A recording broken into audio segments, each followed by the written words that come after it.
শক্তি বিভাগৰ চাকৰিৰ নামত ভয়ংকৰ লুণ্ঠন ধন সংগ্ৰহ কৰি চাকৰি দিয়াৰ অভিযোগ ৰিজিড এডুকেশ্যনেল ইনষ্টিটিউটৰ বিৰুদ্ধে নাজমুল কৰিম আহমেদৰ বিৰুদ্ধে ধনৰ বিনিময়ত সোলাৰ আঁচনিৰ চাকৰি দিয়াৰ অভিযোগ কিয় সকলো তথ্য থকাৰ পাছতো হাত সাৱটি বহি আছে জিলা প্ৰশাসন কিমান টকাত মেনেজ হৈছে বিভাগীয় কৰ্তৃপক্ষ চাকৰিৰ মুকলি বেহাপাতি মানকাচৰত কোনে নিয়ন্ত্ৰণ কৰিছে বিদ্যুৎ বিভাগ মানকাচৰত যেন চলিছে দুৰ্নীতিৰ এখন সমান্তৰাল চৰকাৰ আইন কানুন হাতৰ মুঠিত ৰাখি চৰম বৈমতালি আৰু স্বেচ্ছাচাৰিতাৰে একাংশ অসাধু ব্যক্তিয়ে সৃষ্টি কৰিছে চৰম নৈৰাজ্যৰ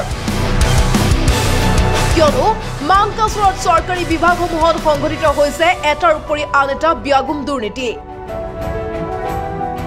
অভিযোগ অনুসৰি দক্ষিণ শালমৰা মানকাচৰত সোলাৰ আঁচনিত চাকৰি দিয়াৰ নামত ধন সংগ্ৰহৰ কথা পোহৰলৈ আহিছে ৰিজিড এডুকেশ্যনেল গ্ৰুপ অফ ইনষ্টিটিউট নামৰ প্ৰতিষ্ঠানটোৰ বিৰুদ্ধে চাকৰি দিয়াৰ নামত চাকৰি প্ৰাৰ্থীৰ পৰা 1 লাখ টকা উৎকোচ লোৱাৰ ভয়ংকৰ অভিযোগ উঠিছে বিশেষকৈ অভিযোগৰ আঙুলি উঠিছে প্ৰতিষ্ঠানটোৰ প্ৰতিষ্ঠাপক নাজমুল কৰিম আহমেদৰ বিৰুদ্ধে তেওঁ কৰিছে কি মানকাচৰত সোলাৰ আঁচনিৰ অধীনত মহকুমা প্ৰধানৰ 6টাকৈ পদ পূৰণৰ সময়ত 4টাকৈ পদত উৎকোচ লৈ নিযুক্তি দিয়াৰ গুৰুতৰ অভিযোগ উঠিছে প্ৰত্যেকজনৰ পৰা 1 লাখৰো অধিক ধন সংগ্ৰহ কৰি নাজমুল কৰিমে 4জনকৈ প্ৰাৰ্থীক চাকৰি দিয়াৰ কথা প্ৰকাশ কৰিছে চাকৰিৰ পৰা বঞ্চিত প্ৰাৰ্থীসকলে উল্লেখ্য যে চাকৰি লাভ কৰা 4জনে কোনো লিখিত পৰীক্ষা অবিহনে মহকুমা প্ৰধানৰ পদকেইটাত মকৰণ হোৱা বুলি এতিয়া সৰ্বত্ৰে চৰ্চা হৈছে আমার নাম নুরুল আজিম ঘর সাউথ শালমারা ডিস্ট্রিক্ট নওয়াজপুর অভিযোগ মানে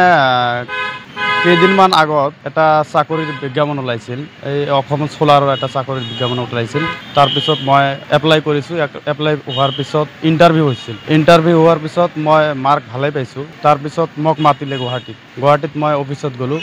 যোৱাৰ পিছত যিটো চিও আছিল নাজমুল কৰিম আহমেদ বিলাসীপাৰাত ঘৰ তাৰ নাজমুল কৰিম আহমেদ বিলাসীপাৰাত ঘৰ তাৰ অফিচ হ'ল গুৱাহাটী ভেটাপাৰা তাত মই অহাকালি গ'লোঁ যোৱাকালি গৈছিলোঁ আৰু যোৱাকালি যোৱাৰ পিছত মোক ক'লে ডাইৰেক্ট যে আপোনাক চাকৰি দিয়া হ'ব আপোনাক টকা লাগিব 1 লাখ মই ক'লোঁ যে মইতো দুখীয়া মানুহ 1 লাখ টকা দিব নোৱাৰিম তাৰপিছত মই ক'লোঁ যে মই মাৰ্ক ভালেই পাইছোঁ আৰু তাৰপিছত মোক ক'লে যে যদি 1 লাখ টকা আপুনি এতিয়াই দিয়ে এতিয়াই এপইণ্টমেণ্ট লেটাৰ লৈ ঘৰত যাব আৰু যিটো 4টা পোষ্ট আছে 4টা পোষ্টৰ এতিয়া বনাইছে 6টা 4টাৰ পৰা 1 লাখ 1.5 লাখৰ ওপৰতো টকা লৈছে লৈ কিনি এইবিলাক সিলেকশনত দি দিছে আৰু যিটো দুটা ভ্যাকেন্সি আছে ভ্যাকেন্সিবিলাকৰ পৰা আমাক এটা দিব চাইছিল আমাৰ পৰা 1 লাখ টকা চাইছে মই দিয়া নাই কাৰণে মোৰ চাকৰিটো হোৱা নাই কালি কৈছে যে এতিয়া যদি পইচা লৈ আহক মোক ঘৰত পঠাই দিছে আপুনি যাই পইচা লৈ আহক পইচা লৈ আহিলে আপোনাৰ চাকৰিটো হৈ যাব এপাৰ্টমেণ্ট লৈ যাব মোৰ আছিল সাব ডিভিজনাল হেড পোষ্ট যিটো আছিল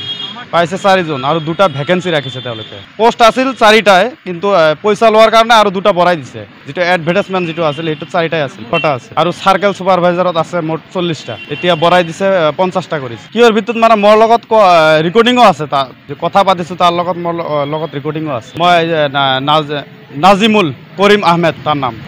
আছে মই অফিচত গৈ কথা পাতিছো মই এতিয়া বিচাৰো যে মোৰ যেনেকা পইচা ডাইৰেক্ট ডিমান্ড কৰি আছে এনেকা পইচা বিচাৰিলে আমাৰ নিচিনা যিবিলাক নিবনুৱা ল'ৰা ছোৱালী আছে সেইবিলাক চাকৰি নাপাব মই দুখীয়া ঘৰৰ ল'ৰা হওঁ এই কাৰণে আৰু তাই এটা কথা কৈছে যে যদি হেমন্ত বিশ্ব শৰ্মা আছে আহে তাৰ পৰা পইচা ল'ব মোক ডাইৰেক্টলি কৈছে যে যদি হেমন্ত বিশ্ব শৰ্মা পঠাই দিয়ে বা তাৰ ল'ৰাৰো যদি চাকৰি লাগে পইচা লাগিব তাক এই নাজমুল কৰিম আহমেদ মই এতিয়া এইটোই বিচাৰো যে তাই এইটো হাক কত পালে ওপেন পইচা ডিমান্ড কৰা হাক কত পালে এইটো মই মাননীয় মুখ্যমন্ত্ৰী হেমন্ত বিশ্ব শৰ্মা ছাৰক অনুৰোধ জনাইছো যে এইটো উচিত তদন্ত কৰি দোষীক কৰায়ত্ব কৰিব লাগে মানকাচৰৰ পৰা তুষাৰ আলমৰ ৰিপৰ্ট প্ৰতিবিম্ব লাইভ